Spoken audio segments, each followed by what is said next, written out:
Seamless, that's how we do it. Yes, it is true. I am your comedy exchange student this evening. My name is Engin. It's Saturday. It's been a long day. A couple of joints, a couple of drinks, right? And I'm operating on my fourth language right now, so any English scholars among you? Yeah, I agree. Fuck those guys, you know? Fuck those guys. What a waste of time and studying.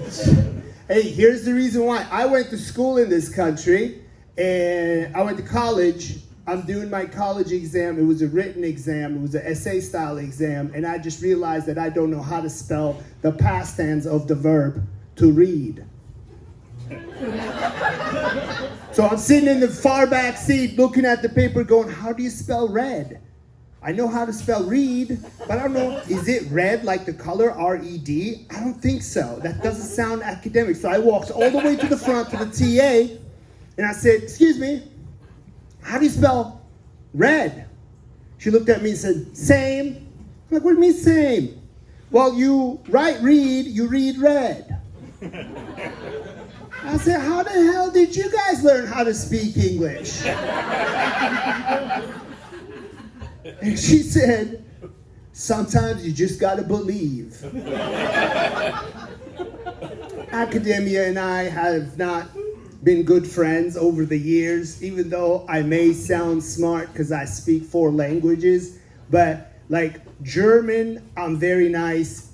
Turkish, I'm super savvy. English is where I'm most stupid. So we're gonna have that together this Saturday evening, right? And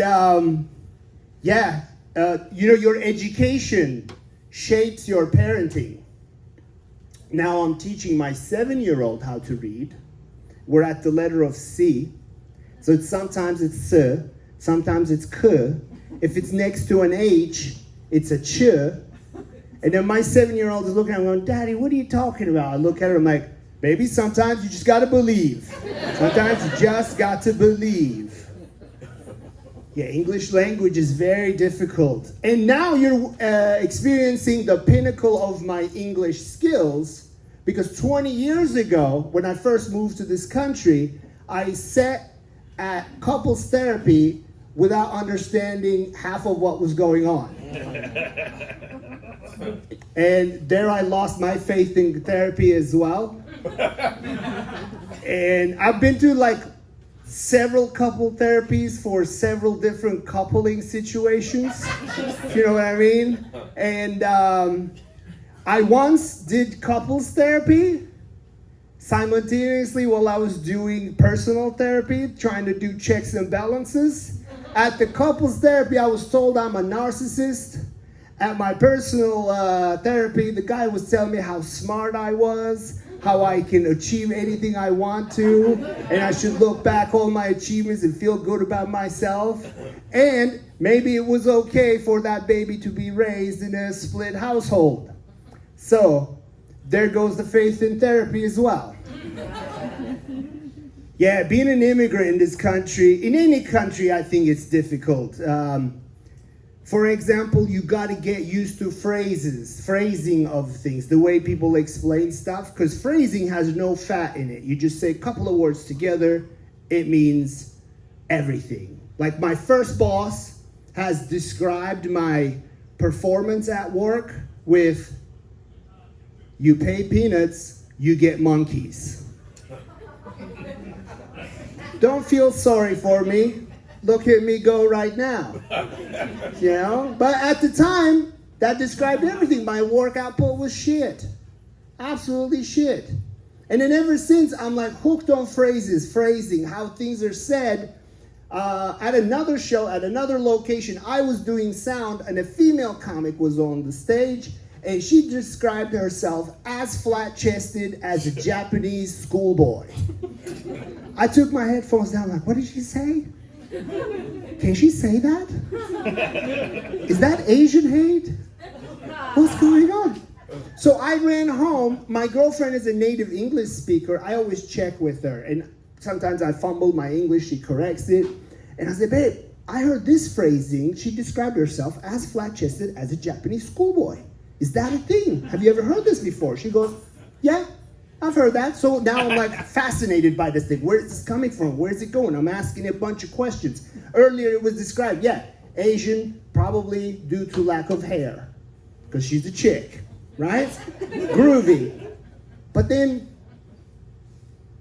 do Asian people know we have a phrase like this in English? I don't know.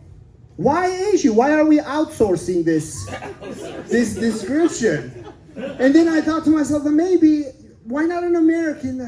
Perhaps we're running out of flat-chested American boys. That's why. Maybe. I don't know. It's your language. It's your language. I'm just using it. And I'm just trying to be funny with it. And you guys are hilarious. As an immigrant, just like some of you, I don't like immigrants either. There's a reason, because I don't like this competitive environment among the immigrants. Like, say, if there's another Turk walks into this room, we'll be like, all right, I own 7 taxis, 4 buildings, my painting company. It'd be like a cockfight immediately, right? And I realized this competition thing really takes place when I took a cab in San Francisco, and the cab driver was Turkish. So I saw it on the telephone. I was like, okay, Turkish dude, wonderful. I got in. I said, Selamun Aleyküm. He said, Aleyküm ve selam. We took our masks off, and it was on. I could feel it. Like, now we're competing. Now we're competing who the better Muslim is in that taxi cab. He hit me hard. He said, Egid, is it true that where you're from, you guys use alcohol during Ramadan? I'm like, yeah, it is true. My grandpa did it, my dad did it, I do it. He goes, what kind of Muslim does that? I said, this kind, bro. This kind. It's a human experience. We're in America. But see, immigration is like merging onto the highway. It doesn't happen to everyone like, happens to most. Like myself, it says 65 on the plate. I do 75. You don't even feel me merging onto that highway. But then somebody else tries to get on the same highway doing 15 with a horse and buggy holding up the... We're in America. Gas pedal is on the right. This country is amazing as an immigrant.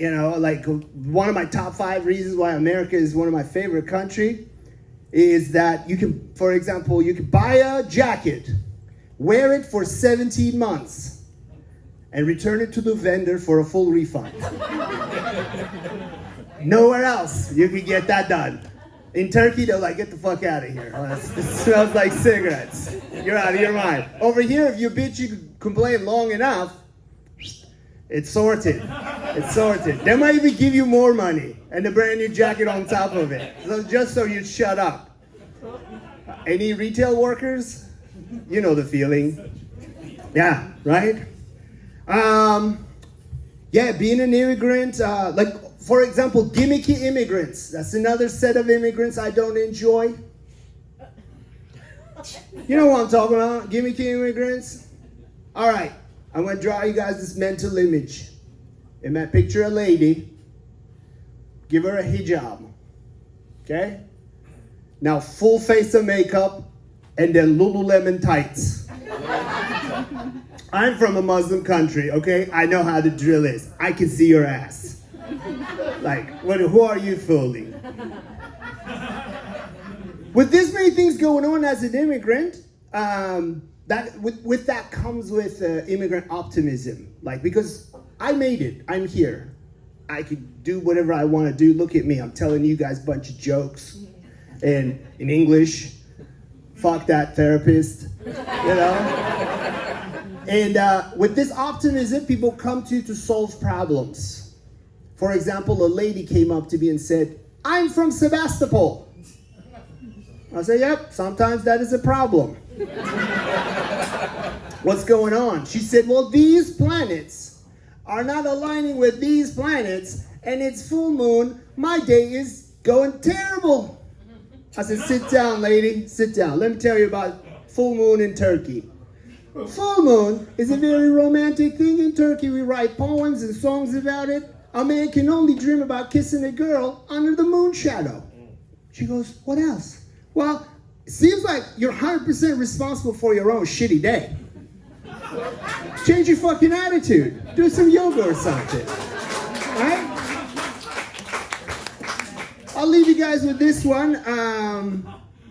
The pinnacle of immigrant optimism that I got to experience was right at the beginning of the pandemic. I was afraid. I'm sure you guys were afraid and worried. Dooms and glooms news coming through the TV, social media. We're losing friends on social media left, right, and center because I want to hug people. Other people want to just lock themselves. It just disappeared for 5 years. It just didn't work. Fuck you, fuck you, fuck you too. You know, it's just, we just said a lot of fuck off to each other on social media, right? During that time. So, and then they're saying like, this is gonna kill you. I'm thinking to myself, I can't die.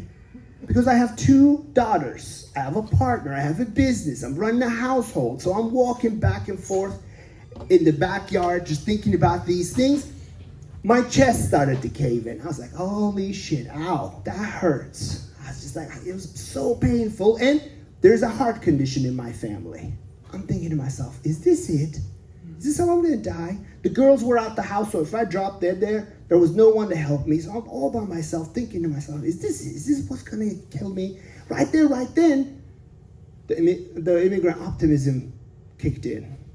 Then I thought to myself, if I die now, I don't have to worry about any of this shit anymore. And just like you, I made myself laugh, and then I farted.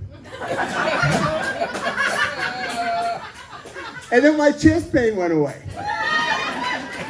So the moral of the story is stress makes gas. Ladies and gentlemen, my name is Iggy Yushidiri. Have a fantastic evening.